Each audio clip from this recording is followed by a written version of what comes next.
Our next type of tissue is going to be called dense fibrous connective tissue. And there's two types. There's dense regular and dense irregular. Dense regular means that they always have some sort of pattern going in them, and dense irregular could be all over the place. It's just irregular, it's all over, and we'll talk about the two in a second. Dense regular is parallel, closely packed fibers that sort of form this pattern. They're found in tendons and ligaments, and they help with pulling and just keeping things pulled and pushed. They sort of snap back. Where dense irregular are going to be closely packed fibers. They withstand pulling forces in different directions. So this is only going to really pull, let's say, up and down. But these guys can go up and down, left and right. There's so many different directions. And they're going to be found in like your skin and joints, because your joint, like think about your elbow, it can move forward and backwards and left and right and around. So these have to be dense irregular. Dense regular really only has one direction. Dense fibrous connective tissue is going to be elastic, so most elastic fibers allow them to recoil after stretching. And this almost looks like a blown up picture of a rubber band, where you could pull on them, and then as soon as you stop pulling, they sort of snap back into this sort of configuration. They're found in the lungs. They're definitely found in the arteries. When the blood pressure decreases, they sort of go in size of sort of smaller, but then when the blood pressure increases, they can expand a little bit. The connective tissue that's going to be parts of these ones will be cartilage. Cartilage is a supportive connective tissue. It's kind of got a rubbery matrix. The thing that makes cartilage cells is going to be this chondroblasts. Anytime you hear the word blast, it usually means something that's making something.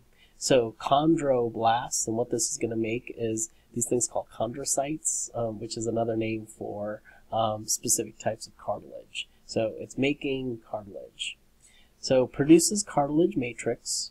Once enclosed into cavities of the cartilage matrix, they become known as chondrocytes. So just the cartilage itself.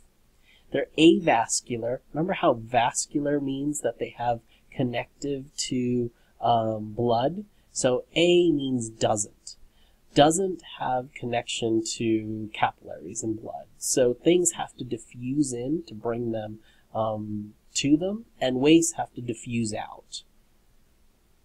So when you do have cartilage repairs, it happens really slow, and it happens slow because there really is no connection to blood vessels, where all these things that aid in repair and aid in just healing come from. So they have to be diffused there, and it takes a long time.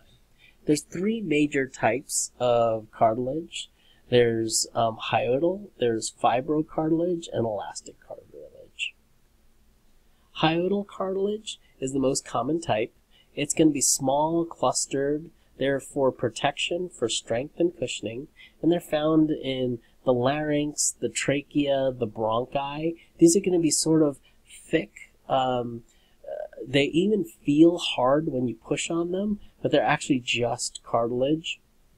And they allow, like for instance, with your larynx, to stay open even though you're laying down. So if it was a floppy sort of tube, the minute you lay down, it would close.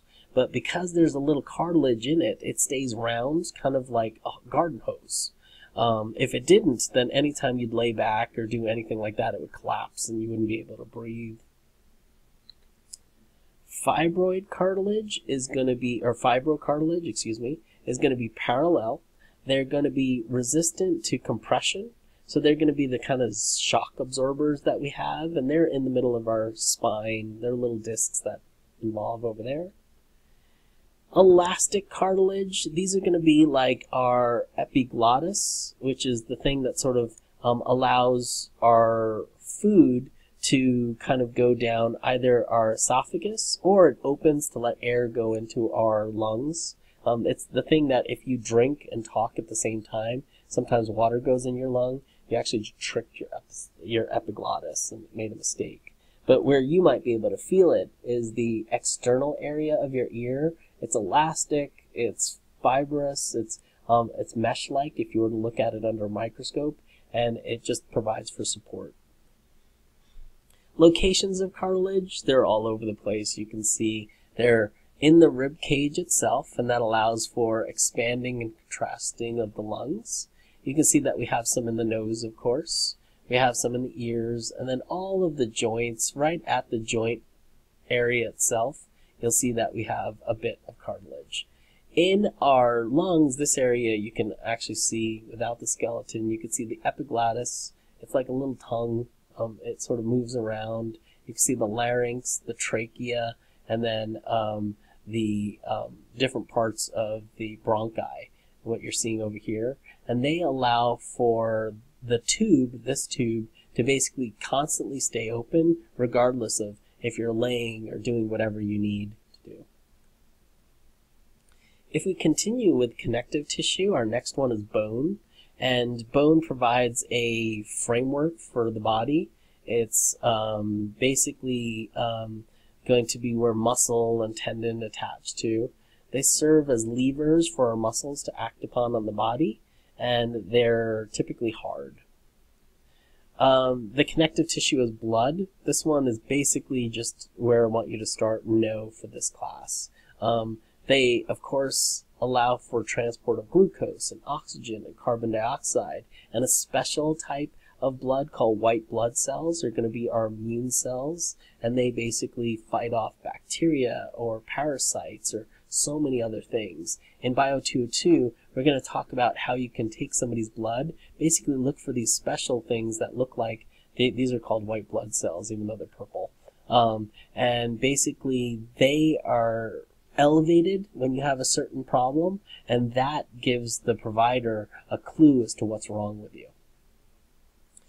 Blood is made up of this thing called plasma, the liquid component, and then the cells. And those are going to be the red blood cells, the white blood cells, and platelets. Remember, platelets are the things that when you do bleed, they sort of clog in the hole to prevent you from just completely leaking out.